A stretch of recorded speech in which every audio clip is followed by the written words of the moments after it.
I smiled, reached into my bag, handed over my company laptop, still warm from the spreadsheet I'd been updating 14 minutes earlier. Then I pulled out the keyring. Clink, clink, clink. 11 silver keys, all labeled, all tagged in my own handwriting from 2009 when I rewired the access system myself because the vendor ghosted us mid-upgrade. And then I gave them the final one. A small brass key with a worn-down M etched into the handle. The key to the building. No one flinched. Not HR, not security. They had no idea what I'd just handed them, but they would. 30 minutes later, my phone rang. Unknown number? But I knew the voice.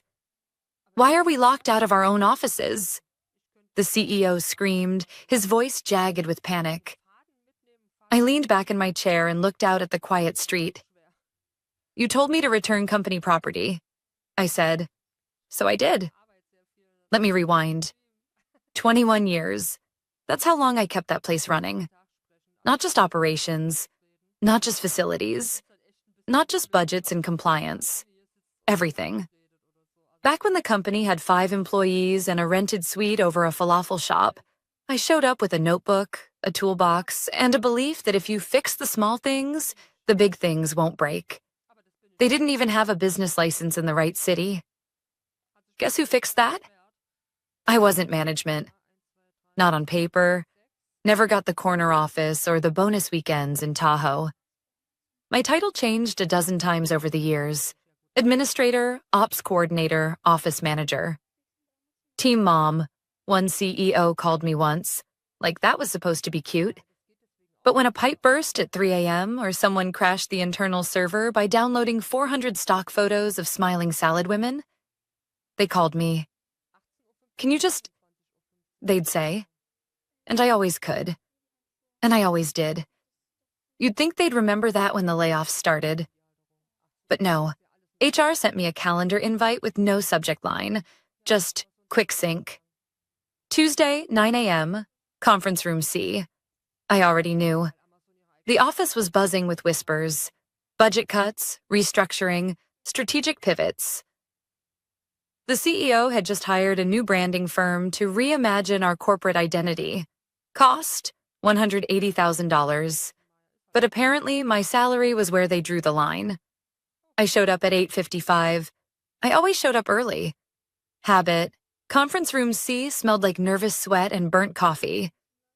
Haley from HR sat across from me, straight-backed, expression practiced. Next to her, someone new from legal. Not even a hello. We're going in a new direction, Haley said. I nodded. Your role has been deemed redundant. I'd trained 4 people last year. One of them now had director in their email signature. Redundant, huh? They slid the folder across the table like it was an offering.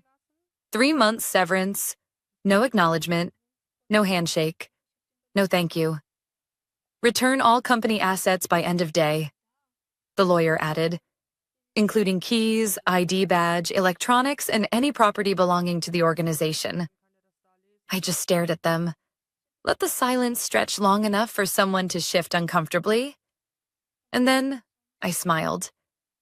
Want to know what they forgot? They forgot I was the one who signed the original lease. Back when the founder's credit score looked like a rejected SAT score. No one else could get approved, so I stepped in. Just to help, I'd said. They forgot I was still listed as the primary leaseholder.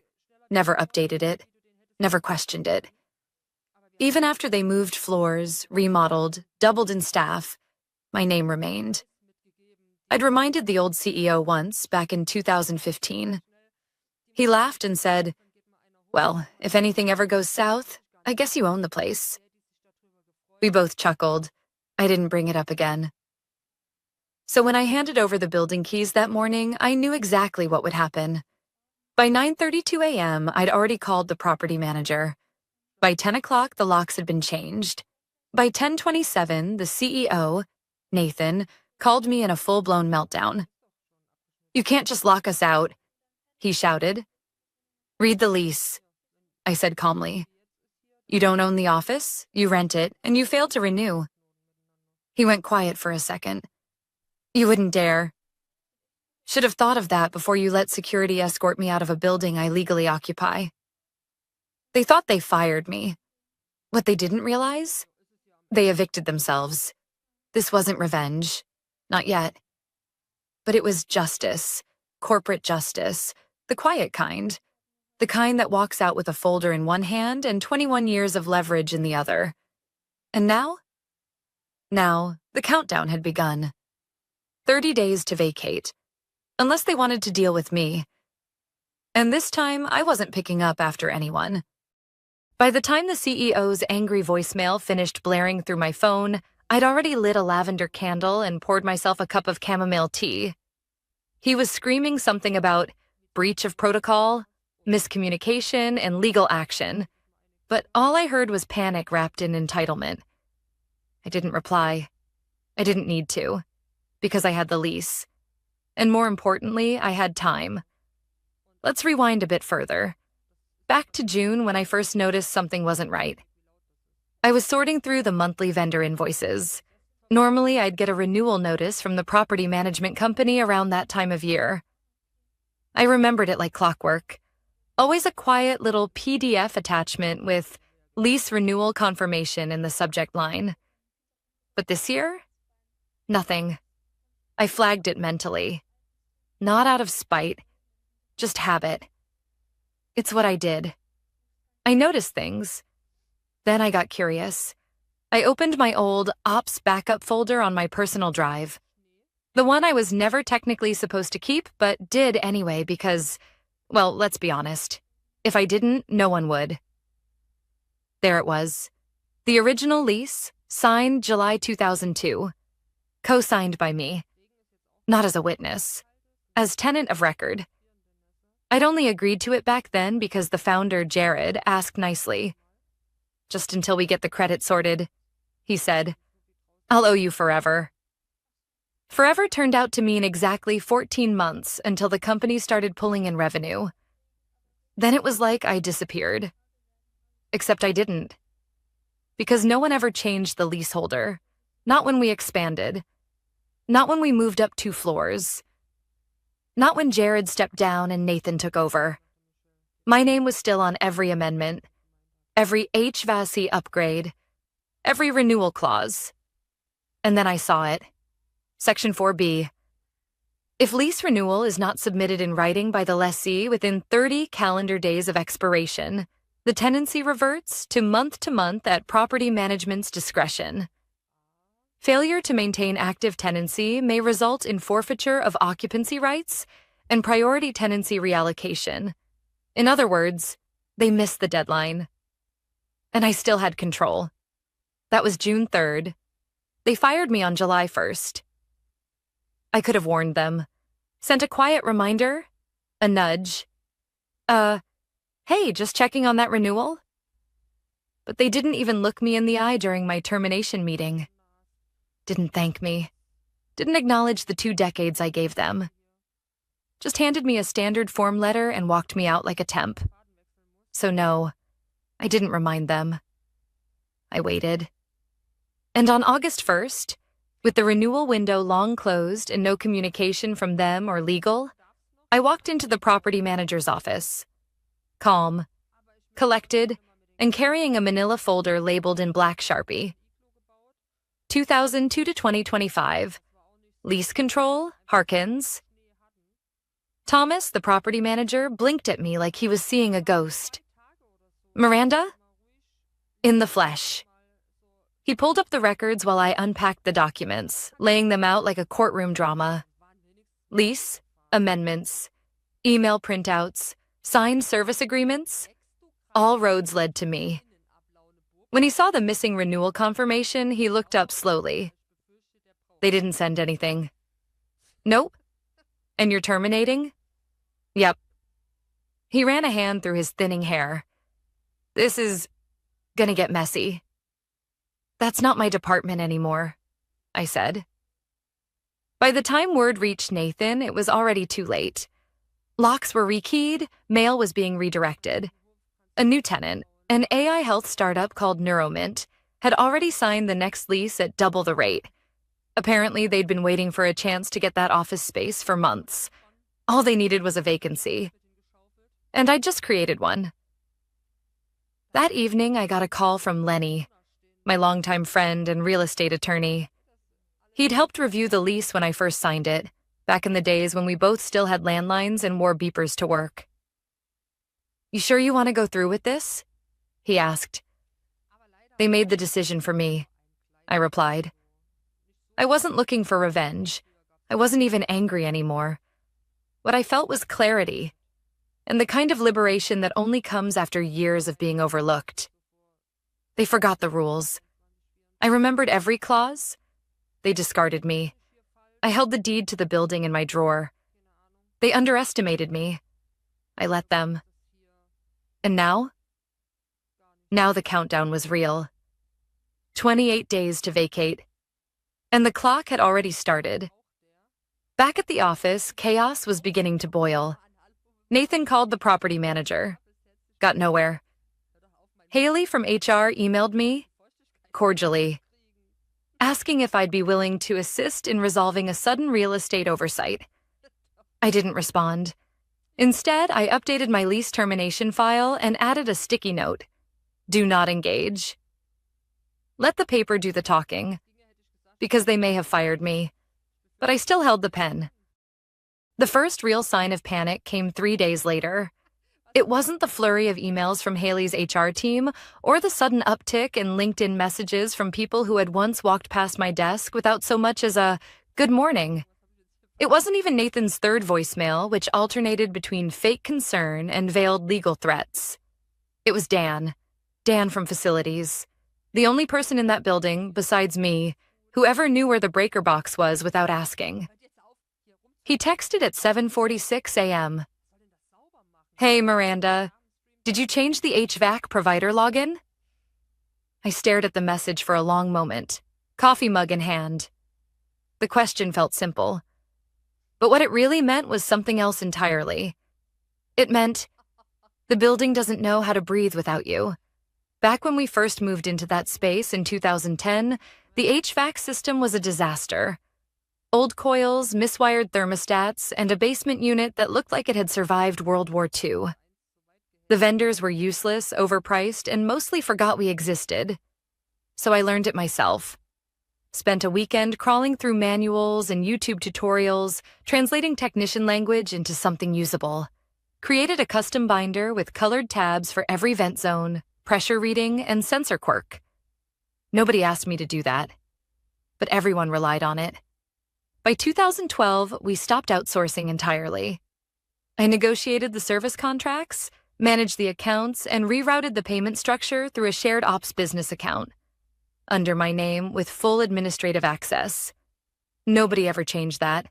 So when Dan tried to log in, only to find that the two-factor authentication was routed to a number no longer on the company payroll, he messaged the only person he trusted to tell the truth. Me. I didn't answer right away. Not because I didn't want to help Dan. He was one of the good ones.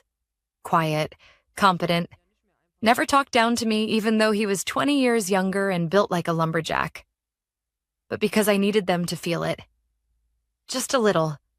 To feel what it's like when the lights flicker and nobody knows which breaker trips when the espresso machine and server rack are both running. To feel what it's like when you fire your infrastructure and then realize your infrastructure had a name. By Friday, the signs were all there. The printer jammed on floor 2. Nobody could fix it. The cleaning service didn't show up. A notice from the city arrived. Overdue utility payment. They'd apparently been trying to route payments through an old P.O. box that was deactivated 3 years ago. Every system, every tiny cog I'd maintained in total silence, started stalling. And that's when the panic turned into desperation. That afternoon, I got a call from a number I didn't recognize. It was Lisa, one of the newer execs in the finance department. We'd only exchanged a few pleasantries during her onboarding, but I remember she brought in donuts for the team one morning and made sure to leave one at reception for me. "Miranda?" she asked hesitantly. I know this is awkward, but I was wondering if you had a minute. There was something in her voice I hadn't heard in a while from anyone in that company. Respect. And maybe, just maybe, remorse. We met at a small cafe halfway between my house and the office. Neutral territory. She wore business casual. I wore jeans and the cardigan with the fraying sleeves I refused to throw away. She didn't waste time. I wasn't part of the decision, she said, but I wanted to say, I'm sorry for how it happened. I nodded. Thank you. We're struggling, she admitted. Haley's flailing. Legal is overwhelmed. Nathan's yelling at everyone, and honestly, I don't think anyone knew how much you were actually doing. That much was obvious. She hesitated. I don't expect you to help, but if you have any guidance on what we're missing or what steps we can take. I sipped my tea. Then I asked a question I knew would stop her cold. Who's listed as the lessee on your general liability insurance policy? Her eyes widened. I don't know. Exactly. I let that sit. Because it wasn't just the lease. It was everything. The compliance protocols, the IT vendor authorizations, the janitorial service renewals, the pest control contract, the security codes for the underground parking garage. All of it ran through me. Not out of ego, out of necessity. Because over 2 decades of being just admin, I became something else. The spine of the building. And now they were trying to walk without it.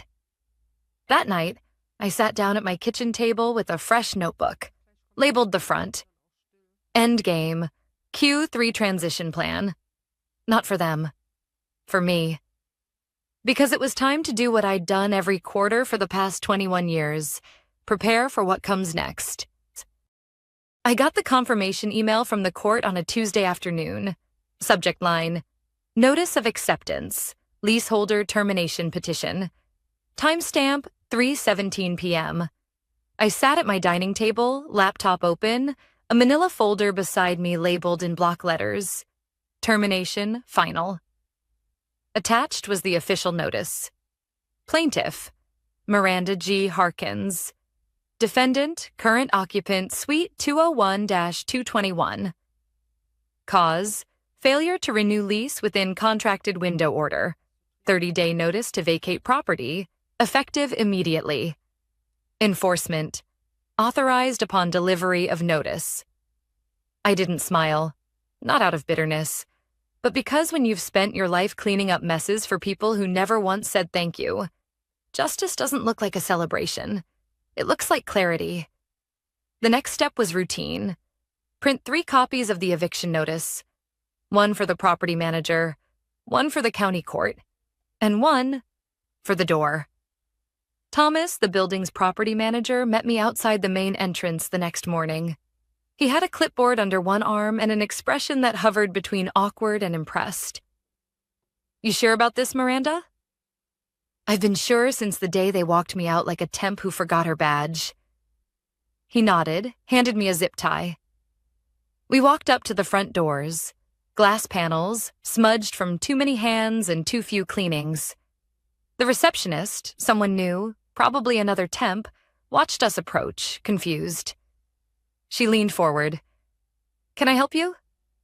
Thomas cleared his throat. Just delivering legal documentation.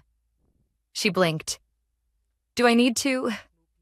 No, I interrupted gently. Just tell your boss to check the front door. I zip-tied the fluorescent orange eviction notice right at eye level. It flapped slightly in the breeze. Bold font, black letters, 30-day deadline, stamped with the official seal. That was August 6th, which meant by September 5th they'd be gone, either voluntarily or with county enforcement. I could already feel the storm forming inside. By 10:12 a.m., Nathan had seen the notice. By 10:17, my phone buzzed with a call from Haley. I didn't answer. By 10:24, she texted, Miranda, what is this? Why would you do this?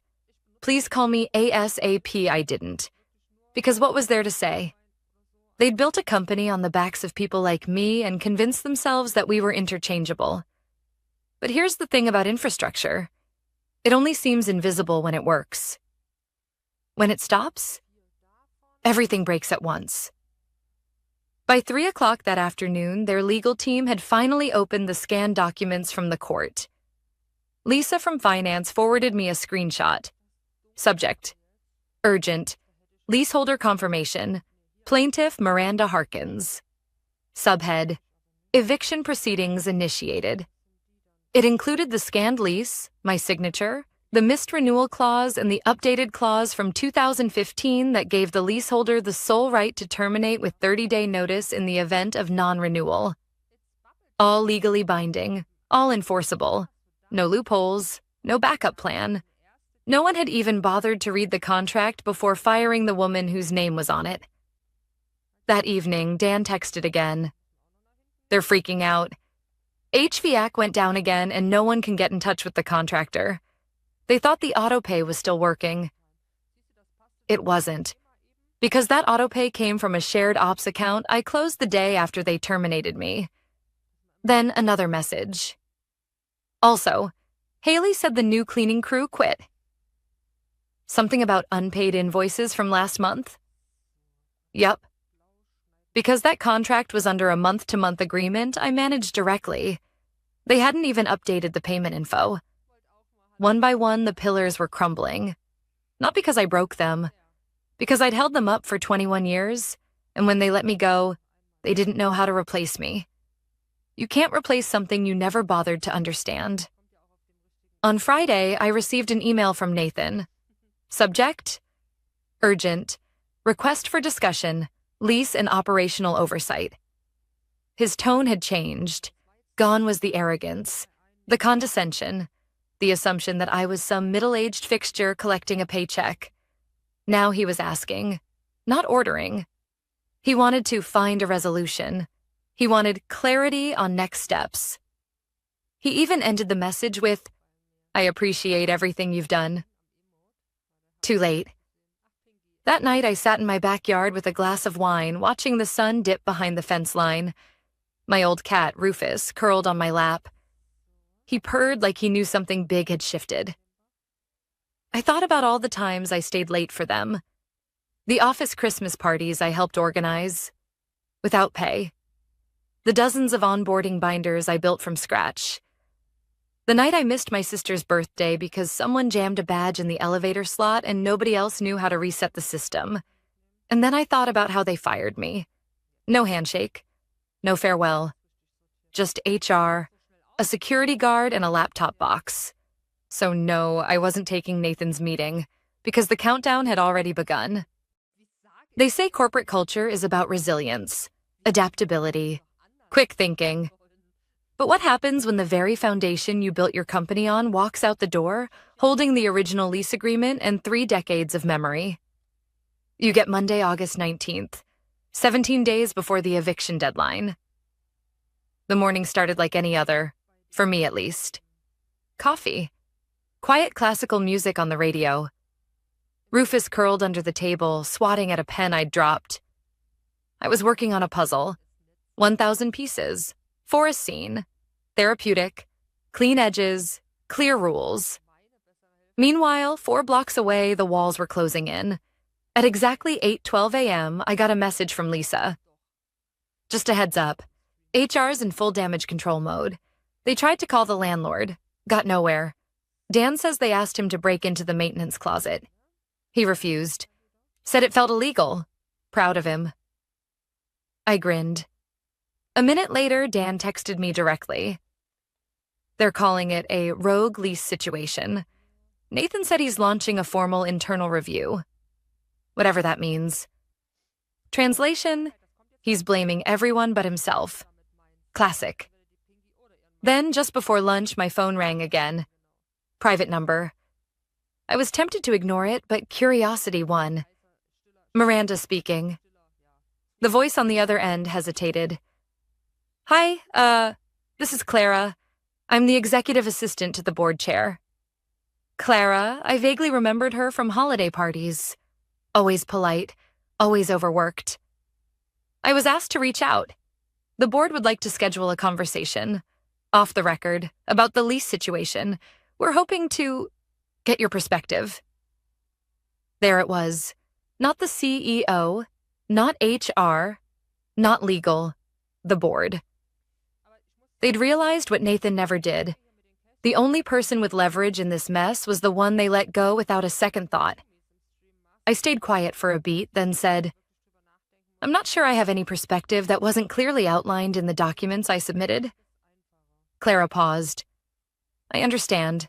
It's just, the board wasn't made aware of your status as leaseholder. They're concerned. I bet they were. Investor pressure, press inquiries, operational shutdowns, no plan B. They wanted to talk. They wanted me to fix the problem they created. But here's the thing about leverage. Once you give it up, it's gone. And I'd already decided. This was closure, not collaboration. I'm not available for meetings, I said gently. But I wish you the best of luck. She thanked me anyway. At least someone had manners. By midweek, it was obvious the cracks were becoming fractures.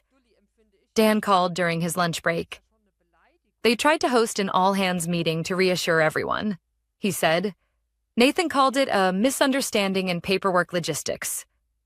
I snorted. Is that what they're calling a court order now? He laughed, but it was strained. They're losing people. Real talent. Marketing director gave notice. IT leads interviewing elsewhere.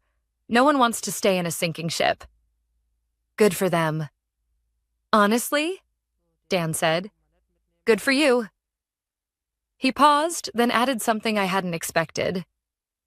You were the best part of that building, Miranda. You didn't just keep it running. You cared about it. About us. I swallowed the lump in my throat. Thanks, Dan. That means a lot. That evening, I opened my old company inbox. Technically, it was deactivated, but they forgot to kill the cloud sync to my personal archive folder. Another oversight. I wasn't snooping. I just wanted one thing. My original onboarding email. Found it, dated July 3rd, 2002. Subject. Welcome to the team, Miranda. Message body was simple. Short. Written by Jared, the founder. Thanks for taking a chance on us. We'll never forget what you're doing by helping us get on our feet. This company will always have room for you. Always, huh? I printed it out, taped it to my fridge. Not out of spite. Just a reminder that promises don't mean much unless the people making them remember. By the end of that week, Haley sent a mass email to former staff, anyone who'd been part of operations in the last 10 years. Subject. Request for shared documentation, critical systems access. Body. We're reaching out to former team members who may still have knowledge of legacy systems, access information, or vendor contacts that were not properly transferred during previous transitions. Any assistance would be appreciated during this period of restructuring. Translation. We're out of lifelines. At 11:24 a.m. that Friday, Nathan made one final move. He showed up at my house. I watched him from behind the blinds, standing awkwardly in my driveway, hands in his pockets, glancing up at the front door like a man who realized too late that the elevator wasn't coming back down. He didn't knock. He just stood there, maybe trying to build the courage, maybe just hoping I'd come out. I didn't. Rufus watched him too, perched on the windowsill like a little lion guarding a kingdom. After 2 minutes, Nathan turned and walked back to his car. No words. No apology. Just a man finally realizing the cost of forgetting the woman who held the keys. September 5th. Eviction day. The morning sun stretched across the city like a curtain slowly pulling back on a final act. I stood by my window, sipping black coffee from a chipped ceramic mug I'd kept since my first office job. Rufus curled by my feet, flicking his tail in slow, lazy motions. Across town, 4 blocks away, Suite 201-221 was no longer theirs.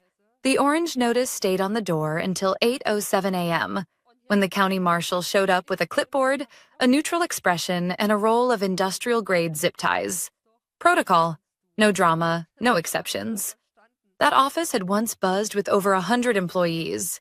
Open concept floor plan, glass-walled conference rooms, plants named by interns, an espresso machine that hissed like a dying dragon, and printers that jammed only during board presentations. Now? Silent. Furniture half-packed. Desks still labeled with names that had already disappeared from Slack. Empty La Croix cans stacked in recycling bins that no one had emptied in over a week. Whiteboards filled with half-erased strategy scribbles, a single yoga ball chair abandoned in the hallway, and a notice taped to the door that read, plainly, vacate order executed. Tenant removal complete. They didn't go quietly. Of course they didn't. Nathan had spent the final week trying every route possible. A last-minute letter from a law firm that clearly hadn't read the full lease. A phone call to the building owner, who redirected him back to the property manager, who redirected him back to me. An offer to negotiate terms via Haley, who wrote that she hoped we could find a collaborative solution that benefits all parties. I didn't answer that one either, because what was left to say? I hadn't sabotaged them. I hadn't leaked anything. I hadn't aired their laundry or rallied angry ex-employees. All I did was stop holding the door open. And without me, the whole place shut down on its own. Dan texted me that morning.